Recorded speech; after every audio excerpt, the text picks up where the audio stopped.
और उसमें मजदूरों की 3 पालियां हैं, 8-8 घंटे की 3 पाली में काम होता है, 24 घंटे फैक्ट्री चलती है। और ये फैक्ट्री को जो सबसे महत्वपूर्ण उपकरण लगता है वो लोहा गलाने वाली भट्टी है, जिसको आज हम अंग्रेजी में कहते हैं ना ब्लास्ट फर्नेस। कच्चा लोहा है, वो ब्लास्ट फर्नेस में डाला जाता है, फिर ब्लास्ट फर्नेस में तापमान बढ़ाया जाता है, 1500 डिग्री सेंटीग्रेड 1400 डिग्री सेंटीग्रेड जब तापमान पहुंचता है तब लोहा पानी की तरह से उबलता है, फिर उसको निकाला जाता है, फिर ठंडा किया जाता है, फिर उसमें निकिल क्रोमियम जैसी चीजें मिला के स्टील तैयार होता है।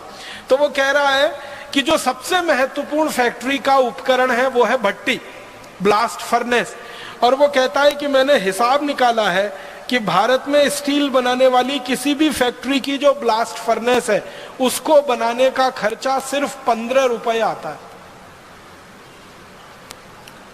और ये 15 रुपए का आंकड़ा है 1795 का। आज के हिसाब से अगर आप इस आंकड़े को समझने की कोशिश करेंगे तो 300 का गुणा कर दीजिए, तो 15 में 300 का गुणा कर दीजिए तो 15 थी 45, माने 4500 रुपए में ब्लास्ट फर्नेस बन के तैयार हो जाती है।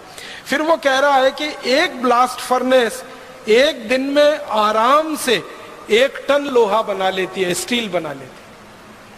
और वो कहता है कि 1 टन स्टील बनाने में भारत के जो कारीगर हैं उनका खर्चा मात्र 80 रुपए आता है।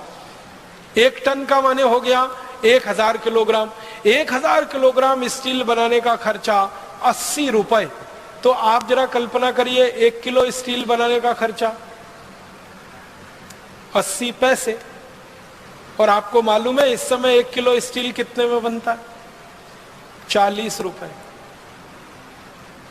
1795 में हम भारतीय तकनीक से स्टील बनाते थे तो 1 किलो स्टील बनाने का खर्चा 80 पैसे आता था। अब यूरोप के देशों की नकल करी हुई तकनीक से हम स्टील बनाते हैं और 1 किलो स्टील बनाने का खर्चा आता है 40 रुपए। आप बताओ टेक्नोलॉजी वो सुपर्ब थी या आज की सुपर्ब? और आगे लिखता है वो कि हमारे देश में ये स्टील बनने में जो छोटी फैक्ट्रियां हैं वो 10 घंटे लगाती हैं और 10 घंटे में स्टील बनके तैयार हो जाता है। और वो कहता है कि सभी 15,000 जो स्टील बनाने की फैक्ट्रियां हैं इनमें एक दिन में 7,500 मीट्रिक टन लोहा बनता है और एक साल में लगभग 27.5 लाख मीट्रिक टन लोहा तैयार होता है, माने स्टील तैयार होता है। और इस स्टील की सरिया बनती है और ये सरिया भारत से यूरोप में बिकने के लिए जाती है और भारत का स्टील यूरोप के बाजारों में प्रीमियम प्राइस पे बिकता है, माने सबसे महंगी कीमत पर बिकता है, क्योंकि भारत के स्टील की तुलना में दुनिया का कोई स्टील ठहरता नहीं।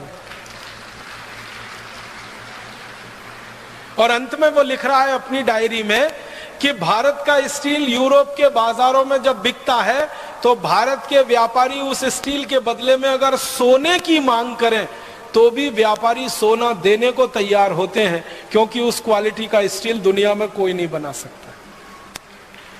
और वो कई बातें कह रहा है। एक बात कह रहा है कि भारत के स्टील को प्रीमियम प्राइस क्यों मिल रहा है दुनिया के बाजार में, तो कहता है कि भारत का स्टील ऐसा अद्भुत है जिसमें जंग नहीं लगता।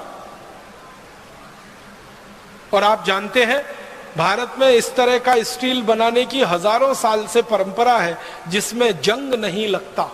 आप जाइए, मेहरौली नाम का एक गांव है दिल्ली में, उसे देखकर आइए। वहां एक लौह स्तंभ खड़ा हुआ है, सैकड़ों साल से बारिश में भीग रहा है और सैकड़ों साल से हवा के थपेड़े खा रहा है, लेकिन उस लौह स्तंभ में 1 इंच मात्र अभी तक जंग नहीं लगा है। ये भारतीय स्टील की क्वालिटी का नमूना है। तो जो अंग्रेज कह रहा है ना कि भारत का स्टील प्रीमियम प्राइस पे बिकता, वो कहता है इसलिए बिक रहा है क्योंकि ये सबसे अच्छी क्वालिटी का है।